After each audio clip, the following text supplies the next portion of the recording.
Direct access to the cutting tool data available on the cloud will significantly increase your operational efficiency. We're here in Chicago at the MC² conference talking to Chuck Mathews, Cloud Evangelist for Machining Cloud. Chuck, tell us a little bit about what it is to be a cloud evangelist and how that relates to manufacturing.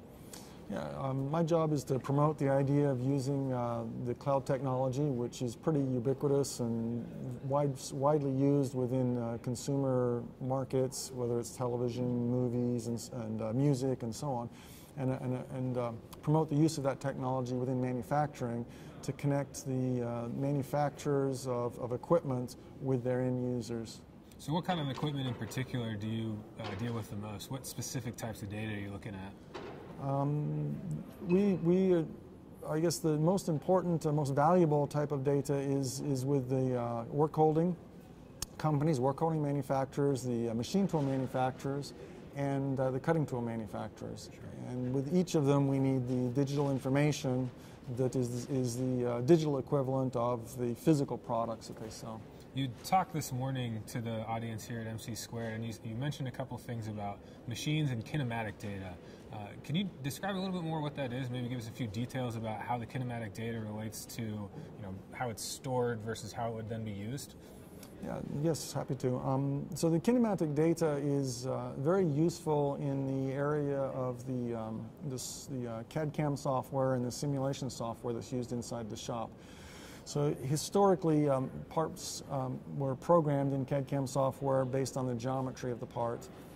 Today, the CAD/CAM software is transitioning to a point where it needs to use the kinematic information as well. So we need the axes, we need the way they travel against each other, we need the acceleration limits based on the workpiece mass.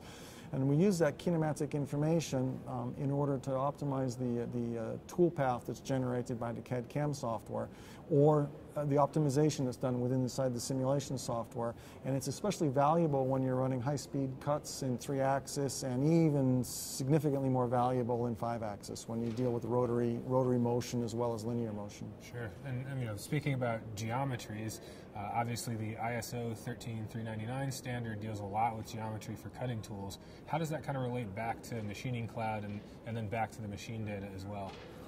And so what we are promoting or encouraging is the cutting tool manufacturers to provide their cutting tool data to us. That's the descriptive data and the geometric data. Geometric data uses a step representation, that's the 3D model. Mm-hmm. And then the geometric information in the ISO 13399 standard is the descriptive information, D1, L1, L2. The descriptive information is used by the CAD/CAM system when it's generating the tool path. So that's our job, is to collect that, aggregate it, and then pass down out of the universe of possibilities, pass down the tools that are actually used for a given workpiece or for a given job into the CAD/CAM system so that they can use those D1s, L1 type of descriptive information for the part programming.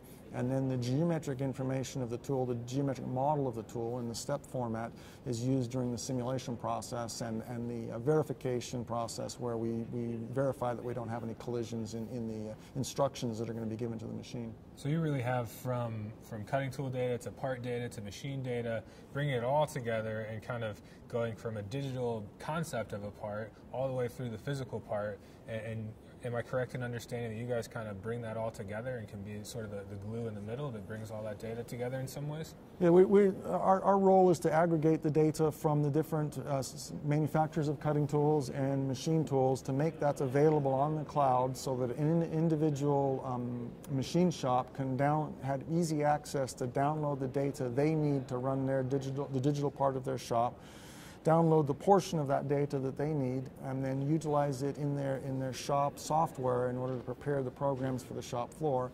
And in making that connection between the cloud and the computer software versus using catalogs and websites that are a more traditional approach, we're finding it about 8 times more efficient in terms of tooling up a job and then verifying that the job is going to run correctly on the machine inside the simulation software. And that's the kind of gains you're getting right now. Right. What do you see as the future? I mean, where's this going in a 5 or a 10-year time frame? What do you see as the world of machining and data once we get maybe 10 years down the road? Yeah, I think once we're 10 years down the road, the vision will be fully realized where a machine shop can go up onto the cloud, look at the universe of possibilities. From that universe of possibilities, it's not only about product data, but it's also about knowledge. And so there'll be recommendations based on what the customer is trying to accomplish, the knowledge, that will make recommendations of what products to utilize for a given workpiece from that universe of possibilities, passed down to his shop in order for him to run the production. And what we'll have is a mirroring where there's a software environment in the shop that really mirrors the physical environment on the shop floor using this product data. And that mirror is important in the data in both directions, in the sense that the data comes down off the cloud to allow them to have the digital version of their physical shop. Then the monitoring comes into play, where we're monitoring the reality of what's happening on the shop and bringing that back into the digital world to visualize it, and then ultimately to improve our decision-making process on how to use the equipment on the floor. Well, that sounds like a very exciting future, and thanks for talking to us Thank today. you. For IMTS TV, this is Russ Waddell from the MC Squared Conference in Chicago.